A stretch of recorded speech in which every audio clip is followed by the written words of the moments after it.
Hello বন্ধুরা, সবাই কেমন আছেন? আশা করি ভালো আছেন। আমিও খুব ভালো আছি।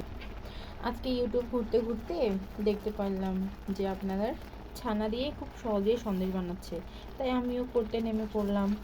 প্রথমে 2 লিটার দুধ নিলাম, তারপরে দুধটাকে ভালো করে জাল করে ছানা কেটে নিলাম। তারপরে হালকা খুব ঠান্ডা পানি দিয়ে ছানাটাকে ধুয়ে রেস্টে রেখে দিলাম। তারপরে আবার 1/2 লিটার দুধ নিলাম, 1 কাপ গুঁড়া দুধ দিয়ে দুধটাকে ঘন করে জাল করে নিলাম, একদম মাখা মাখা করে নিলাম। তারপরে দিয়ে দিলাম চিনি দেওয়ার পর তো অবশ্যই আর পানি ছাড়বে। পানিটা শুকনো হয়ে যাওয়ার পর দুধের ছানাটা দিয়ে দিলাম। দেওয়ার পর এভাবেই নাড়তে থাকবো যতক্ষণ না ছানা থেকে দুধটা শুকিয়ে যায়।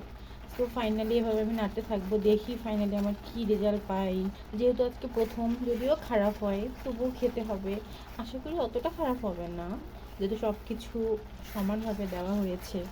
দেখেন ভিতরে পানিটা অবশ্য শুকিয়ে গিয়েছে, আর অল্প একটু আছে। পানিটা শুকিয়ে গেলে হয়তো আমার সন্দেশটা হয়ে যাবে। আমি এভাবে নাড়তেই থাকবো যতক্ষণ না আমার দুধটা পুরো শুকনো হয়ে একদম আঠালো হয়ে যাবে। দেখেন সব পানি শুকিয়ে গিয়েছে। আমি হয়তো আর 5 মিনিট এভাবে এটাকে কুক করে নিব। নেওয়ার পর একটা প্লেটে ঢেলে নিব ঠিক করে কাটার জন্য। আমি পুরো পুরো ছানাটা প্লেটে ঢেলে নিলাম। এবার সুন্দর করে কুক করে নেব। আমি প্যাচুলারের সাহায্যে এটা সুন্দর করে সেট করে নিলাম। এবার আমি এটা রাতে রেখে দিব, দেখি ফাইনালে কালকে কি হয়।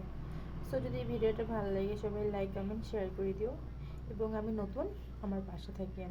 সবাইকে আসসালামু আলাইকুম।